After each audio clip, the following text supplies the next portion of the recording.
Kia ora. Welcome to Aotearoa Tomorrow, a show where we try to understand the future by looking at the past. I'm your host, Arthur Falls.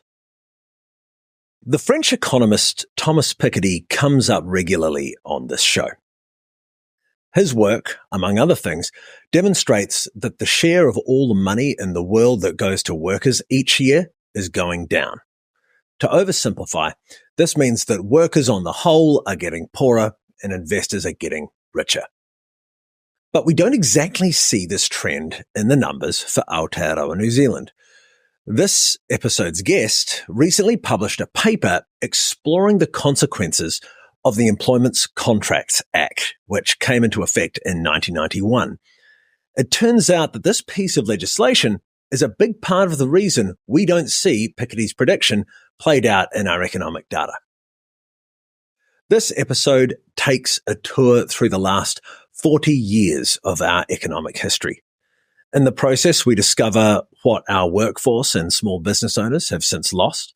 We get a pretty bleak picture of the future, as well as a call to action in service of change. It was really exciting for me to find someone who could unpack all this. In my view, what economists call declining labour share of income is the most important issue that faces our nation. And it doesn't get any airtime in the media because it's hard to find people who actually understand what is going on and can communicate it in an understandable way. I'm proud to say that I reckon this episode is the best treatment of the subject I've seen. It's certainly not a very high watermark, technical issues included, but it will hopefully serve as a place to build from. Welcome to Aotearoa Tomorrow.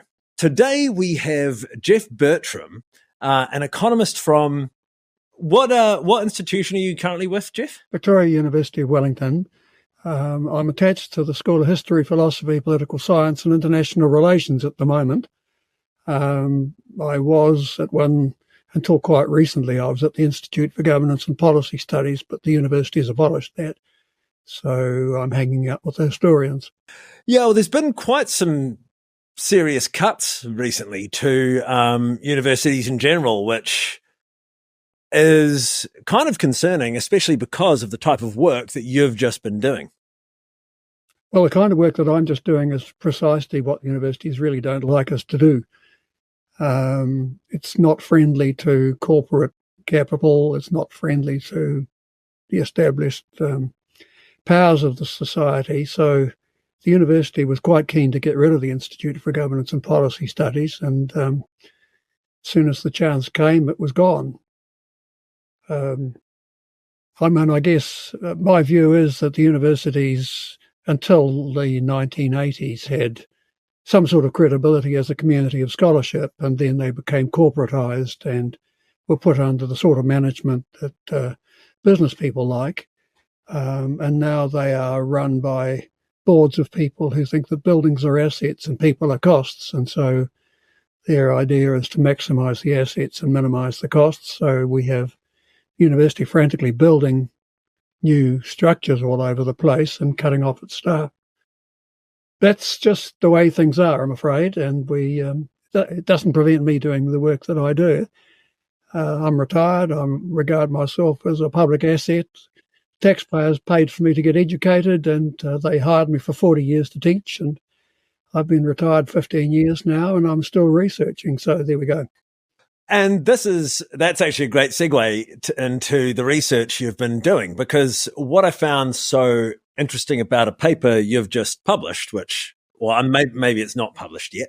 Well, it's in the final proofs went back yesterday, so it should be out pretty soon. Well, what I found interesting was I read Thomas Piketty's Capital, right? Capital in the 21st Century. Sorry. It was a tome, waded through it. It's one of my life's great achievements is making my way through that book. And it makes the case that because there is a return on investment, meaning that you get more money over time, which you can then invest, and that the rate of return on investment is greater, usually, than GDP. Over time, people who work will have less share of all of the money in the economy than the people who take money to invest. I'm going to give you a different reading of what Piketty says. Piketty says that with certain rates of return and historical regularities that have been around human society for a couple of thousand years now, there is a stable distribution of income and wealth, which is highly unequal. And it involves, he's got a whole series of equations saying what the share of profits and therefore the share of wages will be given a certain rate of return on capital and things like that. The inequality doesn't increase forever in Piketty. That's the exciting thing about his book was that he sketches 2,000 years when a reasonably steady state held, and then we come to the 21st century when workers got stroppy, when welfare states were invented, when women got the vote.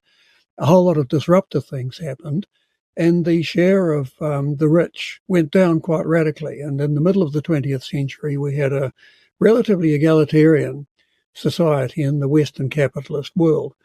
And that was sustained both by a strong labour movement on the one hand and by the political democratic commitment to a welfare state on the other.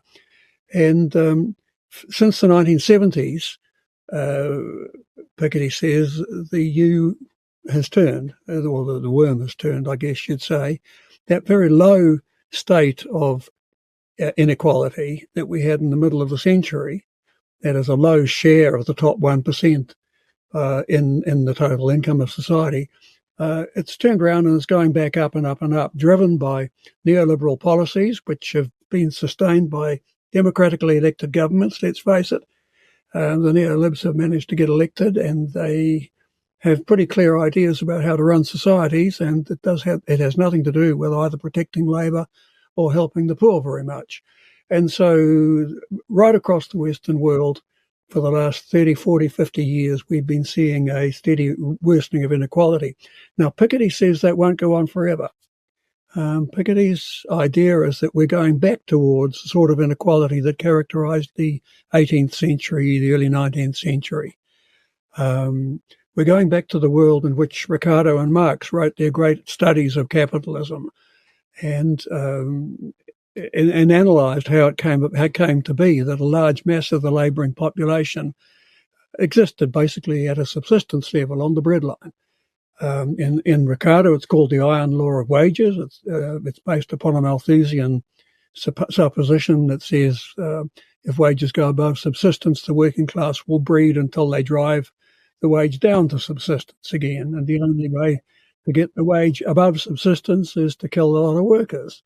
And I mean, Western society tried that out. In the 14th century, we had the Black Death came through, and that knocked out about half the labour force in Western Europe. And wages went up marvellously. For the following century, income inequality considerably reduced. The feudal system broke down. Peasants were able to negotiate much better terms because they were scarce all of a sudden. And then as we moved into the enclosures and the development of capitalism, you saw the return of wages being pressed down and inequality rising.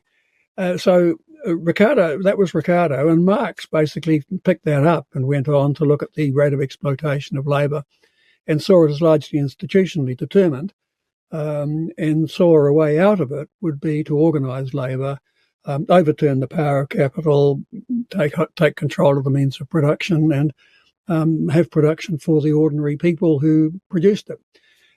Which is a nice vision, and the 20th century welfare state, to some extent, realised that vision. It realised that through social democratic, not revolutionary means. The revolutions were generally not that great in what they turned out. The social democrats had a really good time in the sun. But social democracy is not sustainable in the face of a sustained offensive from big capital. And that's the lesson of the last half century. And so, I mean, I've been watching this going on and watching the share of labour and the total product going down, which it has done steadily over the last several decades. I'm interested in how it works. And that's really where we came from with our research. That if you look at the New Zealand data on the share of wages in the total output of society, you see it looking reasonably strong in the 1950s, 60s, 70s, and then about 1980, it turns down. And from there on through to the early 2000s, the share of labour in total income falls, and it stabilises a little bit. Helen Clark, I guess, tries to take some credit for that, but then it begins to drop again. And one of the things that interests me is I attribute changes in the share of income going to labour versus capital as reflecting the power structure of society. So I, looking back at the history of the 1980s and 90s, thought to myself, when would the turning point be? When should the real pressure come on wages? Assuming that there's a counter-offensive coming in from capital, that there are friendly governments coming into power that are going to do the bidding of the corporate side of the economy, and they're going to put the pressure on the labour force. When would it happen? And instinctively, I expect it to happen in 1991, 92. 1991, the Employment Contracts Act was passed, which was an extremely anti-union measure. It pretty well destroyed the union movement in New Zealand, and opened the way to individual bargaining and the death of collective contracts, the end of awards, which had set wages across the economy. And alongside that, there's the mother of all budgets, Ruth Richardson's first budget, which slashed welfare benefits, which meant that for workers who were suddenly confronted with a huge loss of their bargaining power in the labour market, the alternative of being unemployed became less attractive by quite a large margin because benefits went down. And so there's a combination of high unemployment, a piece of legislation to smash labour, organised labour, and changes to the benefit system that made it really unpleasant to be out of work. So I thought, well, 1991, 92, that's where I would look for the numbers to turn. And so I went off and wrote a paper about the falling labour share, and found what I talked about before, that if you look at the New Zealand labour share, it turns down about 1980. And it runs in a pretty straight line down through the Employment Contracts Act and the benefit cuts and all the huge upheaval of the early 1990s. The series hardly has a dent in it. And so I concluded my paper saying, gosh, I can't find the Employment Contracts Act in the data. What's happened? That was 2000 when I wrote that paper, and I've been worrying about it ever since. And so finally, Bill Rosenberg and I decided to sit down and have a really serious go at this. And we realised that something that virtually no economists writing on this have really picked up. The share that labour has in the total product depends on two things. It depends, on the one hand, on the wage, how much labour gets paid for its efforts. On the other hand, it does depend on how many workers there are earning that wage. And if you imagine an economy in which an increasing proportion of the adult labour force is going into work, if they're all going into work at a wage that is completely commensurate with what they've been earning in the past, then you should have a rising share of labour in the total product because you've got more workers earning the wage. And so you expect the wage bill, or the wages fund as we call it, the amount of money in total available to pay out to labour, you expect that to expand as the number of people in the labour force expand. And in New Zealand, we saw that happen from the 1930s when our numbers begin, all the way through to the 1970s. As more women came into the labour force, more Maori came into the labour force, we imported a whole lot of labour from Europe. There's a mass immigration in the 1950s of people from Western Europe. The wages fund expanded. And so the thing that drove the labour share of the product in those days was the rising participation of labour in the economy, accompanied by decent labour bargaining conditions, award wages, reasonably strong unions, and governments were totally anti-labour. Then, in the 1980s, what happens is mass unemployment arrives. And it's through the 1980s what's beginning to drag the labour share of the product down is nothing to do with the bargaining power of labour. It's mass unemployment arriving. And as the number of people in the population who are in work drops as a proportion of the total, the wages fund shrinks and the share of labour goes down. And that creates a widening wedge of income actually going to other claimants, basically corporate capital. And then if we come into the end of the 1980s, you have a situation where organised labour is still on its feet. We still had a lot of the institutional structure that had sustained wages through the middle of the century and limited inequality. And the Employment Contracts Act comes along and smashes the institutional framework. And lo and behold, for the following 30 years, we've been watching a different process from what happened in the 20th century. We've been watching employment going up again as more and more people get into multiple jobs, desperately trying to make ends meet, kids going out of school to earn money to feed the family, people working 2 and 3 jobs, longer and longer hours of work.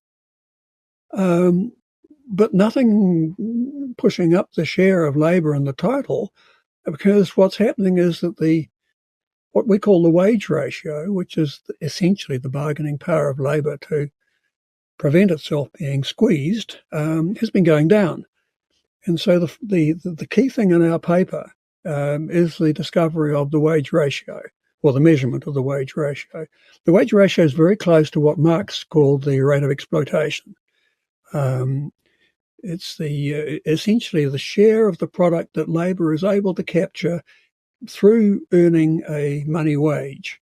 And that ability to capture a share in what you produce is what has been squeezed and squeezed and squeezed as more and more people have been rushing into the labour market, desperately taking work, more and more precarious work.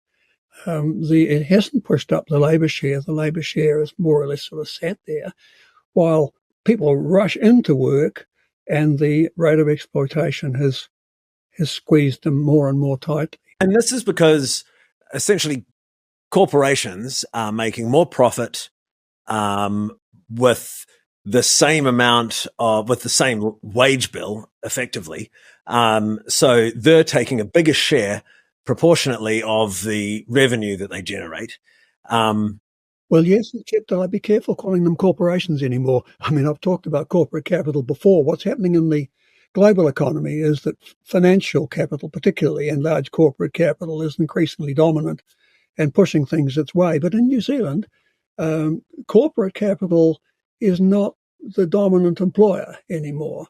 A lot of the great bulk of employment in New Zealand these days is in relatively small firms, because we destroyed a lot of New Zealand large industry in the 1980s and 90s. And so the employers who are able to benefit from the winding down of wages, yes, there's a strong corporate group of them, but there's also a much wider group of medium-sized enterprises that I hesitate to call corporations, because that sort of misconstrues what's going on.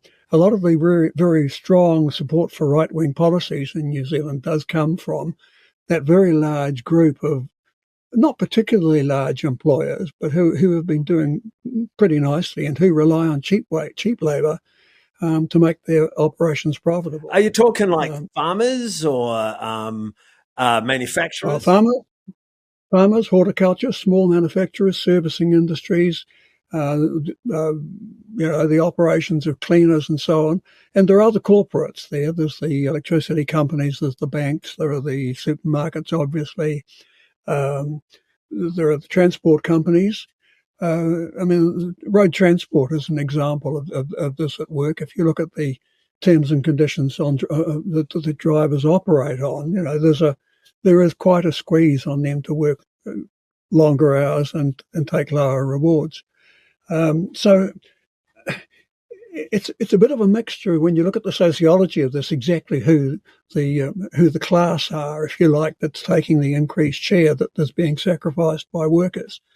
And that question of where the money's gone that workers aren't getting is the subject of a separate paper that we've written, which we're still working on. It's not ready for publication yet. We're presenting it at seminars and conferences and working it towards a final. Well, I look forward to reading it because while I grew up, my dad was an orchardist. I grew up on an orchard, and I didn't get the impression that was a very profitable endeavor. And to make up some numbers, I feel like in Hawke's Bay, there might've been 1,000 orchardists in 1990, 200 in 2000, 50 in 2010. And I don't know, most of those orchards have been hoovered up into major corporate holdings. But Dad struggled with the wage bill, even though he wasn't turning a massive profit or anything. I wonder if those major corporations that bought up all of those small or leased all those orchards off the little guys as they went out of business or exited the business, I wonder if they'll be able to maintain their industry if the cost of labor increases. And if they can't, what are the resources that make up that industry? Where does all of that go? What is that replaced by? Right. Well, you're talking about a group of people who we call the self-employed, the small working proprietors who themselves actually working in the business and hire some people to help them out. And in the papers that we're preparing now, to follow on from the wage ratio paper, we're in the process of taking the self-employed away from the total profit stream in the economy so that we can give them a separate analysis. Because every time you look at the self-employed, you look at how much capital they've got invested, you offer them pay them a return on that capital at the commercial market rate, and then you see if there's enough left over to pay them a reasonable wage. For the great bulk of them, you find that that's not, they don't. They're either taking a below usual wage rate or they're taking a below normal return on their capital. It's generally a below normal return on their capital. It's the corporate sector in the sense of organised corporate rather than huge corporate, I guess, is what I'm saying, where the rents are being earned. But there are very big rents being earned in New Zealand. And when you ask, could the economy afford to pay workers more? The answer is, yeah, you bet. That's not a problem. The problem is that the sort of people you're talking about aren't getting the share in the total pie that would enable them to be paying their workers a whole lot, because it's a bit further up the food chain that the really big gains are being collected. And I mean, it's obvious that the biggest price gouging rents that are going in New Zealand are going to, for example, the banks, supermarkets, the oil companies. That's certainly true that the corporate top dogs at the top of the heap are getting a big slab of the rents that the economy is earning. But I don't think they're getting them all. Roughly speaking, we've gone back to 1950 with this research, and from 1950 to 2022, we've added up all the investment in the New Zealand economy. That is the expenditure on putting in fixed capital, and we've allowed that to have a full market rate of return, and taken and made allowance for that. We've allowed all the costs to accrue, the operating costs, the wages and so on. And we've had a look at whether profits being collected are much above what we calculate would be the appropriate normal economist's rate of profit. What's an appropriate normal economist's rate of profit? I do get that. It might sound ridiculous. Economics is a normative science, right? Well, okay. Let me take you back to Ricardo. Remember Ricardo's idea about the labour force was that this is a subsistence level. And if you pay workers more than subsistence, they'll breed and then they'll drive the wage down again. And if you don't pay them subsistence, they'll die. And so the wage will be driven up because they'll become scarce. That's the sort of market mechanism at work. Well, economists think about capital rather the same way. There's a rate of return which keeps capital investment at a level that keeps the economy's capital stock up and running. If you don't give capital that rate of return, then they don't invest in replacing capital as it wears out, and the capital stock runs down. If you give them above that rate of return, in the simple theory, then they get all enthusiastic and rush out and overbuild. And it's that magic rate of return is what the economists have in mind when they talk about the normal profit on capital. The cost of capital is the expression in economic terminology. So if you're getting a return above the cost of capital, somebody is getting more than they actually need to incentivize them to keep the capital stock up and running. And what we're finding is that looking at somewhere in the 30 billions every year. The New Zealand economy has a GDP of around 300 billion. And once we take out things that aren't really market related, we're looking at between 30 and 40 billion every year is pure profit. That is, it's money over and above anything credibly needed to incentivize investors to keep the capital stock up and running. And that 30 billion or 30 to 40, somewhere in the 30 to 40 billion a year range is the sort of amount that you've got that could potentially be reallocated to other uses without causing us to lose our capital stock. Now, the paper that we're writing is trying to take that apart to say which sectors of the economy is this happening in. Do we know exactly which groups it is that are accruing these extra excessive or supernormal profits?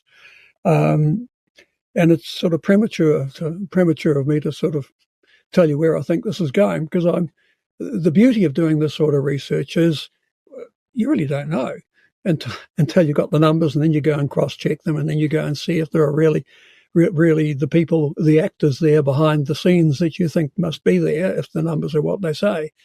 But it's certainly, because there is that fat at that part of the economy at the top end, which is Piketty's point, I guess, the opportunity to put a bit more fat onto the wages at the bottom is certainly there.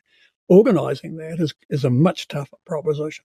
Okay, so to get that, we got to have some kind of just the most powerful people and the most powerful class. Let's call it class, because we do have a class society in this country. The most powerful class is the one that gets that cream, right? If you look at Piketty, he's only talking about 1% or 10% of the population of that class. If you look at the rich list, you get a list of their names. That's not a voting majority.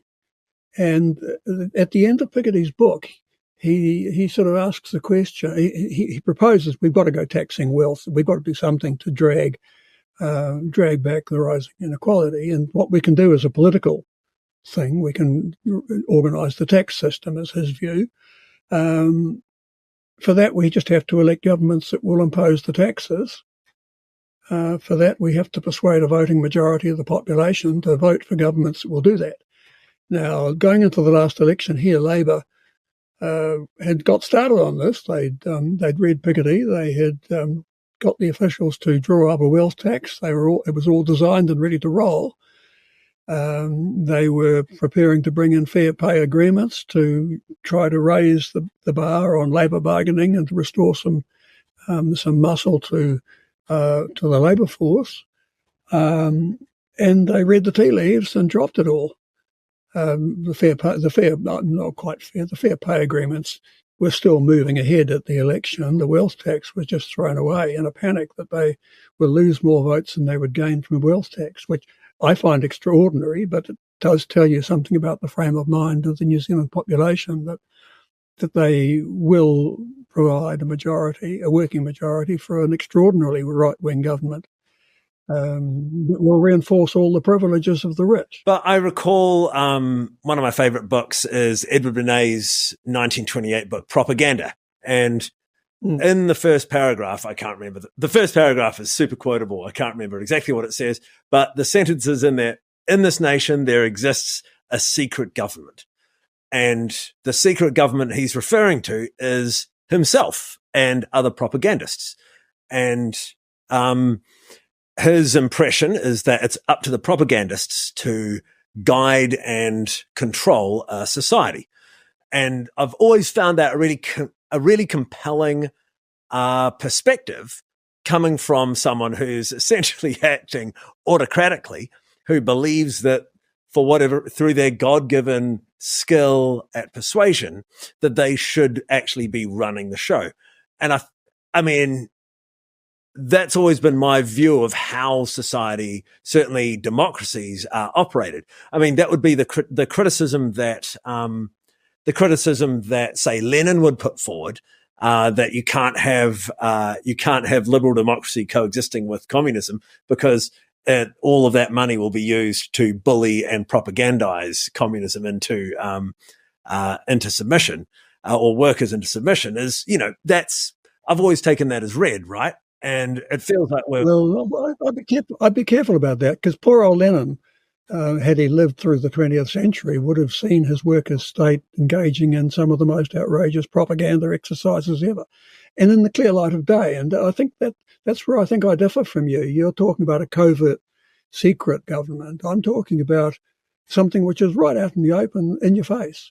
The Rogernomics and Ruth Richardson programs of neoliberal change in New Zealand were not covert. They were right out there. They certainly didn't get an elected mandate for them, and nor has this government got an electoral mandate for what they're doing now. But they're not being quiet about it, and you can identify exactly who is driving the show and where the ideas come from. They're desperately familiar. And back in the 1980s, it is true that in the 1980s, the business of government was largely captured by a bunch of ideologically very right-wing officials who had been to the States, had become enraptured with neoliberal theories and ideas, and pushed those very hard, but with the assistance of elected politicians. And those elected politicians got re-elected in 1987 after everything had been laid on the table, and people like me were screaming about this being not a very good idea. National came in 1990, and it admittedly didn't tell you quite what they were about to do, but the Employment Contracts Act and the mother of all budgets and subsequent things were all legislated through our parliament, and National stayed in power through the 1990s. There's propaganda all right, there's persuasion all right, there are extreme right-wing views embedded at the top end of our government. We have a public sector which is neoliberal through and through, but there's nothing covert about it. It's straight out there. And if I think there's a real failing, it's not that people have the wool pulled over their eyes. It is that people somehow like what they see. And I don't like what I see, so I find it very hard to understand how that happens. But I do live in a New Zealand where I find myself surrounded by people who think that way. I agree with you that it's a propaganda thing. It's a matter of persuasion. It's a matter of having a dominant ideology which is effectively promoted and which is embedded in policy and which everybody comes to accept as the conventional wisdom. But I don't accept that there's anything secret or hidden about it. It's not, there's a conspiracy, all right, but it's a wide open conspiracy. It's not the traditional sort of cloak and dagger thing. The traditional cloak and dagger conspiracy is something that gives people a sense of, when I think of conspiracy theorists, the sense of secret forbidden knowledge. It allows them to elevate themselves over, over the people around them, the sheeple, right? Whereas I think what I really, I agreed with a lot of the attitudes of the conspiracy theorists who were, who emerged around COVID had ideas about secret governments and all this and the influence of big pharma. I mean, I agreed with a lot of their general ideas, but I felt like what they were missing was that none of this was ever secret. All of this was always right out there and didn't really take any digging to understand the very natural relationship that capital has with government and devising policy and coming up with solutions for various problems that we face. And that connection has become so close that that we find ourselves, our governments, really becoming mouthpieces or running a nation to support those corporate capital interests rather than the interests of the Democrats. Well, yes and no, but I mean, I flatly disagree with you about the COVID stuff and the conspiracy theories. I have no sympathy whatever for the people who, during COVID, went off on crazy theories about vaccination. I have no sympathy whatever for the people who indulged in misogynistic hate stuff against Jacinda Ardern. I have no sympathy for those who currently are using a racist approach to try to knock Maori back. I just find that whole frame of mind completely alien to what I regard as the inheritance that we have from the Enlightenment philosophers of a society in which reasoned debate, open, intelligent discourse has its place. And so I'm not going near anti-vaxxing, and I'm not going near Donald Trump's deep state or any of that. I think government is inhabited largely by good people who believe they're doing the right thing. They are deluded often, in my view, about what is the right thing, but they're not secretly deluded. They are lobbied like crazy, yeah, but I mean, everybody can see the lobbyists coming. It's no mystery why the tobacco companies just got a great boondoggle from this government, because the minister responsible pretty well reads out the tobacco lobby's releases. I think at the level of capture of policy, absolutely, yes, our policymakers are captured by big business interests particularly. At the level of deep state conspiracy, I'm less convinced. And at the level of anti-vaxxing and all that occupation of Parliament stuff, I'm absolutely unsympathetic, I'm afraid. So I guess we're on opposite poles of that. I don't think we really are. I think I'm probably just communicating in a different way. But it is interesting. It is interesting you have that perspective, though, because it did, yeah. I mean, like you say, it's hard to have sympathy for people. Really, lost their minds during COVID, and it pushed a lot of people into spaces that were divorced completely from reality. And I guess on the scale that happened, we had to have, you have to find some kind of explanation. At the same time, right? Like, all of these people are working and earning nothing, really, we've got such a shit wage economy, and people just, the fact that Labor decided to drop the capital gains. I mean, first of all, we have capital gains. What we have is a tax exemption for shares and houses. Well, that's because a large chunk of the population are making money while they sleep, and that's not people who work. Why do they not demand better wages? Why do they not demand an end to the capital gains exemptions? And why don't they vote for Labor and left of Labor parties? Voting for Labor could be a disappointment, because Labor has really lost what it did have in the 1930s, which is a sense of historic mission. Labor doesn't have a sense of historic mission anymore. It's hard to find who you'd vote for, but I mean, I do think that a time is coming when people will organise again. That's what brought us the 20th century. I mean, the 20th century had some pretty ugly stuff going on, but it also had the welfare state. And it didn't come out of nowhere. It came out of a century of intensive organising from the bottom up by ordinary people who wanted to make their way in the world better than just on bare subsistence. I think today's labour force feels largely disempowered and unable to organise. And one of the reasons for that is the Employment Contracts Act and the entire policy framework that surrounds the Employment Contracts Act. That is the central message, I think, of the paper we're publishing at the moment. But you've got to know that, you know, when you lose a class war, you've lost a war. And this was a class war. It was mounted ferociously by the employer corporate class. They won. Picking up pieces from the wreckage of a defeat on that scale is not easy.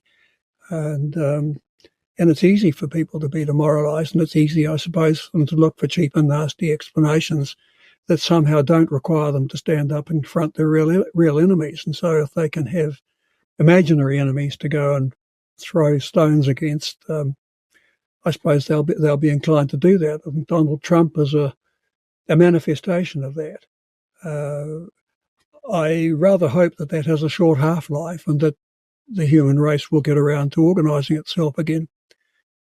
But you know, I've lived through that defeat, if you like, and sitting among the wreckage now, I see pictures of Gaza and Ukraine, people sitting among destroyed buildings and gazing around, and I recognise their expressions. You know, when a whole structure comes down around you and you don't know how the hell you're going to rebuild it.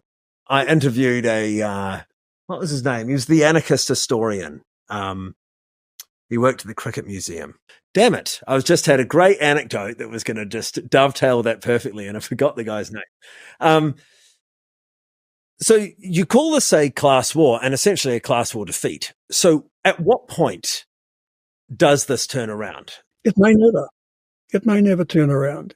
That's Piketty's message. I mean, the downside of Piketty's message is the normal state of play in human society is gross inequality, with a dominant ruling class and a suppressed mass. And the 20th century is an anomaly precisely because we broke out of that. We're now drifting back to it. Is it possible to break out? Yes, it is. We have a historical example of achieving that. Is it easy? No, it's not. And it does require both strong programs and strong leaders and a great mass of the population who simply grit their teeth and say, you know, we're going to do this. And then it takes generations. A quick turnaround, I'd love a quick turnaround, but I can't see the political forces for it at the moment. I don't want to rain on your parade too much, though. Oh, no, rain away. Yeah, I agree. I don't see political forces. You know, I just lost all respect for Labour when they abandoned the capital gains. Right, it just made no sense to me. It's no sense at all as a homeowner. I just certainly no capital gains on the home that you live in. That makes perfect sense to me. But second homes should all be, any income from second homes should be taxed. You know, probably that tax would be spread across historic income during the period of owning that home. But yeah, it's insane that they haven't been able to do that. And well, yes, it is. But you've got to remember now that the big capital gains have accrued. I don't know quite how much further the housing bubble can go up, but it's very difficult to imagine it can go a terrific amount further. The time we needed capital gains tax was through the 90s and 2000s and 2010s, while asset values were ballooning and people were making fortunes. Now they've got their fortunes. They're squatting on them like Smaug the dragon in his cave full of gold. And what's needed now is more wealth tax to actually get at the stock of accumulated wealth than a capital gains tax per se. I'd be happy to have a capital gains tax, but I think dealing with wealth and wealth transfers is more important. What you've got coming now is that the generation of people who are now rich and who made their money by speculation, by financialization, by capital gains, all that sort of stuff, are now moving to a stage where they pass that wealth on to their successors. And it's the fact that wealth can be transferred without a tax that really upsets me most at the moment. We abolished gift taxes. We abolished inheritance tax back in the 1990s. We now have a situation where a whole generation of very, very rich people are coming into possession of enormous wealth and therefore power, having done nothing whatever to earn it. Through no virtue of their own. They're the lucky sperm club is what Warren Buffett calls them. Warren Buffett understands this. And the lucky sperm club get these at the point where they inherit. It's a gigantic windfall from above, which is untaxed in their hands. And I know that inheritance taxes get abused, death taxes and so on. It's not a tax on death. It's a tax on the receipt of obscene amounts of unearned wealth by people who have no right to it other than the fact that they happen to have a wealthy parent. And for me, I would tax inheritance at the same as the top tax rate on all other income. So right now, every inheritance and every gift of massive wealth would be being taxed at 39%, and I wouldn't mind seeing the top tax rate go up a bit. In the past, we have had tax rates on inherited wealth up to 80%.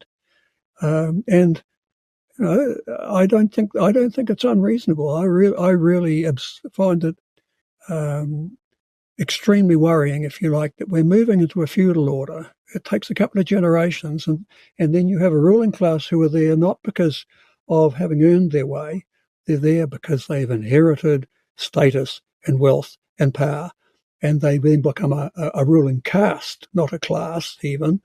A dynasty that perpetuates itself simply by asserting their inherent right to keep on inheriting and recycling this enormous wealth at the expense of the rest of us.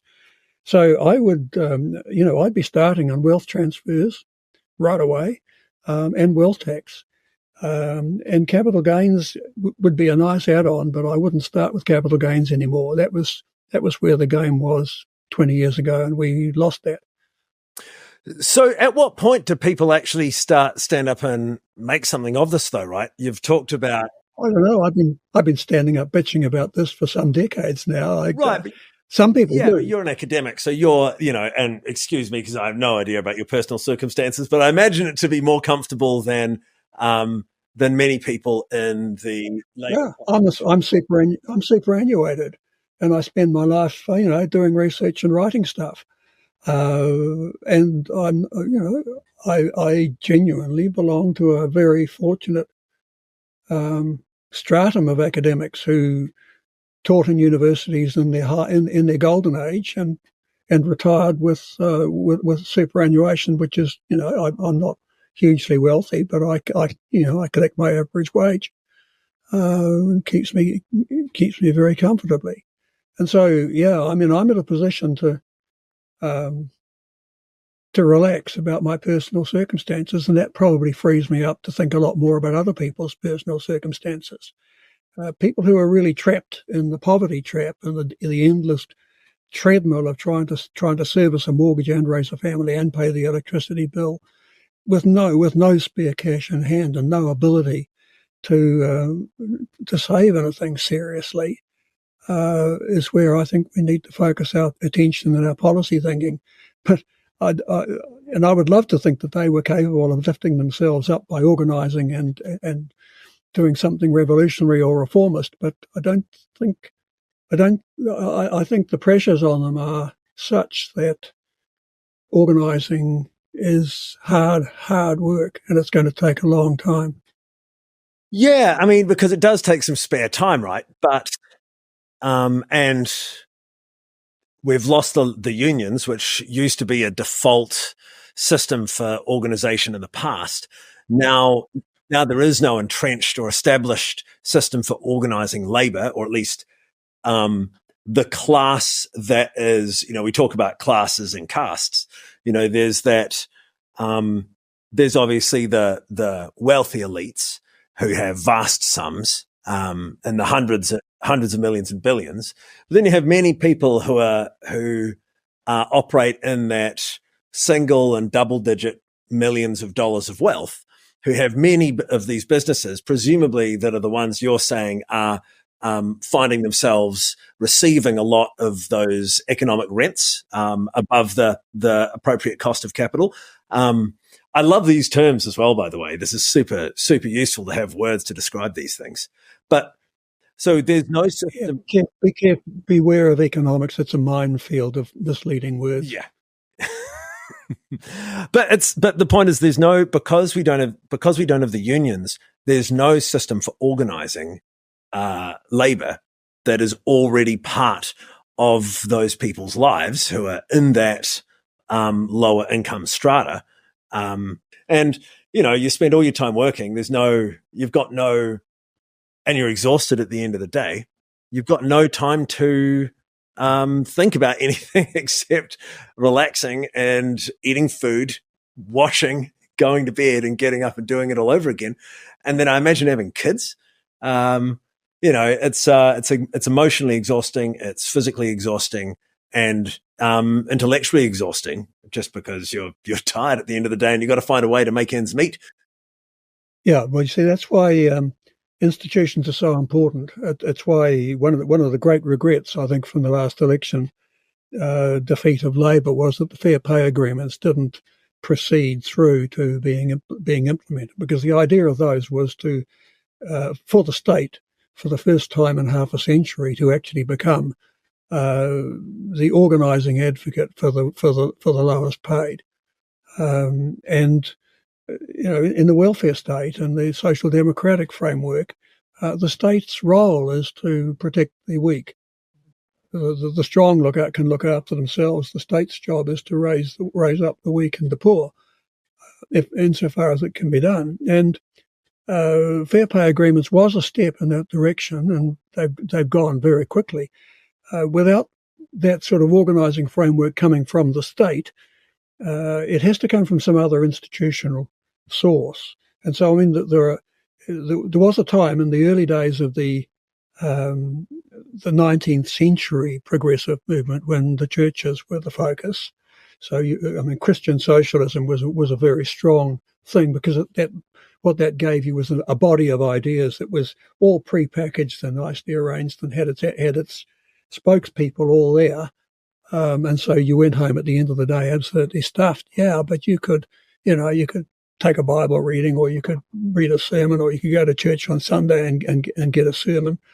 And that did provide a sort of framework. Nowadays, the one in New Zealand that I have most hope about is iwi. I think the Maori community has all the makings of an organisational movement that could lift them, people who could lift themselves up and look after themselves in terms of being able to run the court cases and being able to do the analytics in order to run the businesses, maybe control an increasing amount of resources. I'm extremely keen to see the Maori economy thrive and grow, and a political movement based upon it thrive and grow.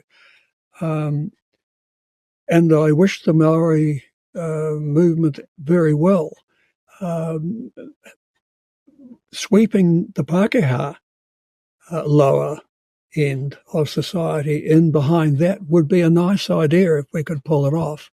In other words, if iwi develop enough momentum to actually become a driving force for progressive change in New Zealand, it would be very nice if they can bring in their train a voting majority of other peoples, of whom there are several, who are prepared to come in behind them. And I think a lot of the things that Te Pāti Māori has to say, I agree with, and have hope for them. I totally agree, and this is something that I've been trying to write an essay that I could put out an episode on, describing exactly this situation. It's great that you've brought it up, because it makes for a much more fluid and credible way of introducing the idea. But you've got 18% of the population is Māori, but a large proportion of the Māori in Parliament are in other parties, not Te Pāti Māori. They're in, Labour, for example, has a huge number. And I've spoken to Māori who have described that they'd rather be on the general electorate because they don't feel that they have good voting options on the Māori electorate. So electoral roll. So there is this issue with the mechanics of how this cohesive group and that's really what we're looking for, right? It could be any group that could force societal change. It just feels like Māori are the group that has the greatest likelihood of being able to achieve that at the moment. I think it's no accident that the current government is mounting such a huge frontal attack on Māoridom. I think clearly the people, who are heading the current government see Māori as a major threat in the longer run to their power and privileges, and I hope they're right. But I don't know that it's all going to be done through Parliament in the first instance. I mean, it took a lot. If you look at the history of social democracy coming through in the 20th century, there's about a century of bottom-up organising and gradually increasing the parliamentary representation of ordinary people before the parliamentary machinery really became a servant of progressive policy. And women only got the vote, in the 1890s in New Zealand, later in other places. It takes a while before a bottom-up movement can coalesce into control of the commanding heights of the political system. And I think there's a lot of growing and maturing has to be done first. I think Te Pāti Māori, for example, will not be a dominant force in Parliament for another couple of terms. But if, meantime, out there around the marae of New Zealand, a movement is growing and gathering force and bringing talented people in and educating its young people ready to take up leadership roles, I think there will come a time when indeed Te Pāti Māori could very well be a leading force in our politics. They would need partners because, as you say, we're only talking about a fifth of the population, albeit a growing part. And there are other communities which also have their own organising structures and focuses and don't have explicit representation in Parliament, although implicitly they do, I guess. I'm reaching for signs of hope because I was being a bit pessimistic earlier. But I've got to say that at the moment, I still think we're sitting in the wreckage of a defeat in a class war, and recovering from a defeat is not something you can do in a hurry. It takes a while, and people are still taking stock. I remembered who I was thinking about before, Barry Pateman. So Barry Pateman, he was an anarchist historian, and he was part of the anarchist movement that was, supporting the strikers under Thatcher in the 80s. And he described, he said it was one of the saddest and most powerful things I've ever heard anyone say. It's not funny at all. He said, at the end of the day, at the end of a movement, you'd think that the best would be left, but it's not the best; it's the saddest. And it was simultaneously, obviously, it was quite a moving thing to have someone say to you about their life's work, but it also, I found it in a sense to be quite a hopeful statement because he was still there, still advocating for his ideas. And you do find these new things, new possibilities. Te Pāti Māori is the example that we've brought up today. But, I think, like you say, also Christian socialists are a great, positive cultural force in our society, even though I'm not Christian myself. I think, they're a cultural treasure. That is a cultural treasure, that side of Christianity. And, I think there's a lot of great things that we have in our lives, in our culture, in our country that can help turn these things around. It's just a matter of finding a way to bring all the pieces together. And, you've got to assume, like you say, it's a war's been lost, but that doesn't mean that we have to give up. No, well, that's, certainly true, but I think provided that you keep a very realistic focus on what you're trying to do, I don't expect to transform the world overnight by writing papers about the wage ratio. I just see my part in the story as just laying behind me a trail of bits of research that one day may help. But assembling research, social research, into a coherent program is a job for somebody young, very bright, and with a lot of time in hand to do the organising. And even then, it's an uphill struggle. I'm a very small cog on a tiny wheel somewhere in the middle of a machine, I guess. And you have to hope that the machine will eventually grind around and the cog will turn out to be useful. In the meantime, I enjoy research. I have to say, I'm in this game because I love research. I love what economics can teach you about the real world. I love finding relationships. I love exploring the data, and I like asking questions, interesting questions such as, "Hey, why can't I find the Employment Contracts Act in my first set of numbers?" The answer is my first set of numbers were constructed without thinking enough. It's there. It was hidden until we dug it out. Now that we've done the excavation, we've got it.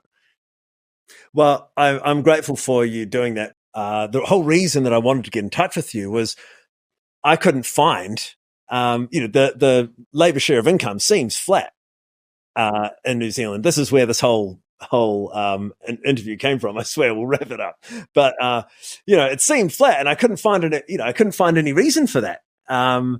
And after reading that Piketty's book, and then the fact that you just at just the right time came in with this paper that could explain it is, extremely, it's totally invaluable. And I very much appreciate it. Can I show you a little chart? Please. See if my camera will show you my chart. That is the crucial chart that we've got. All right. The black line through the middle is the labour share of income. It starts before the Second World War and it goes through to 2022. In other words, this is 80 years of New Zealand history all set up in front of you. And this is in the paper that we're publishing. And if you look at that black line in the middle, you can see that the labour share of the product goes up to about 1980 and then it comes down and then it stabilises a bit. If you look at the bottom line, that's the percentage of the population in work. You can see how employment rises through until the 1970s and 80s, then crashes and burns, and then rises up again. And what's happening here is that the early, where's my hand going?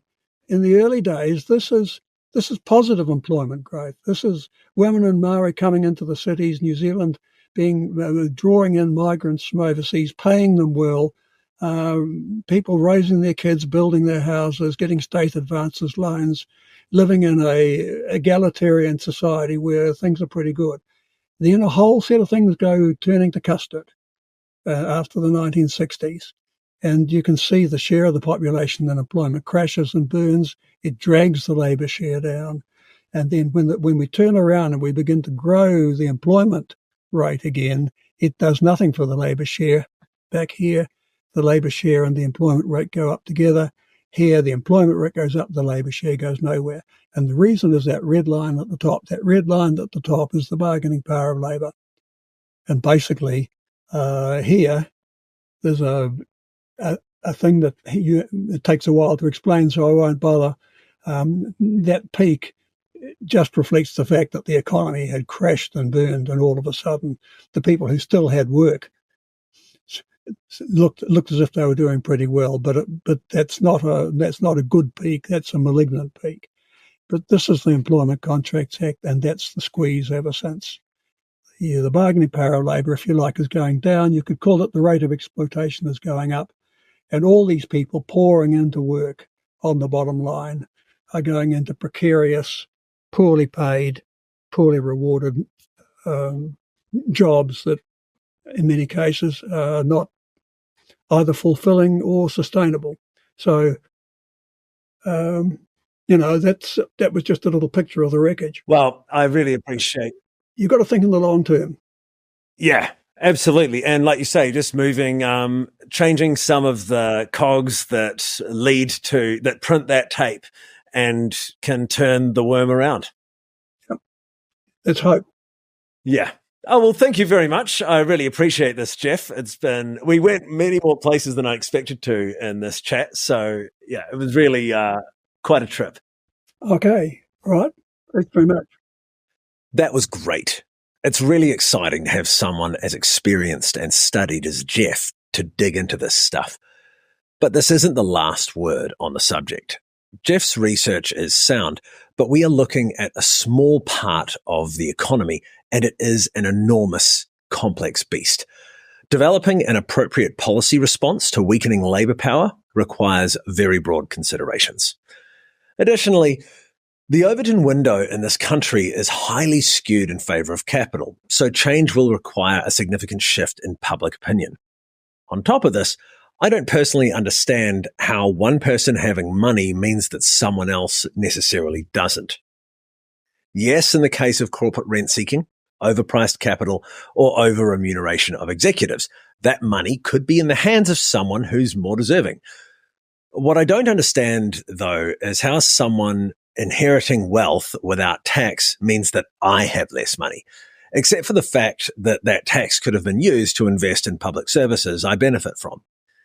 It sounds like the rationale of envy, but it may very well be that I just don't fully understand. Geoff stated that social democracies can't survive a long-term onslaught from capital, but I disagree with this. We can see Scandinavian nations continue to operate very successful welfare states, and there's nothing to suggest that they have been spared the same treatment of other Western nations. What else? The exact Bernays quote I was referring to goes, "The conscious and intelligent manipulation of the organized habits of the masses is an important element in democratic society. Those who manipulate this unseen mechanism of society constitute an invisible government, which is the true ruling power of our country. We are governed, our minds molded, our tastes formed, our ideas suggested, largely by men we have never heard of. This is a logical result of the way in which our democratic society is organized." Bernays is talking about the US, obviously. I use the word secret where Bernays says invisible. The point I intended to raise is that according to Bernays, the propagandists are the true government of a democratic nation. This provides an explanation for why people vote against their interests. Finally, it was especially interesting to hear Geoff's perspective on the potential for iwi to provide an organising force for labour and politics. Because Māori are systemically discriminated against and the locus of power in our society is capital, Māori and worker interests are naturally aligned. Definitely worth exploring in the future. Thanks to Leighton Broom for the music, Alistair Brown for the drone footage, and to all who watched and listened. I'll catch you next week. Fallsy out.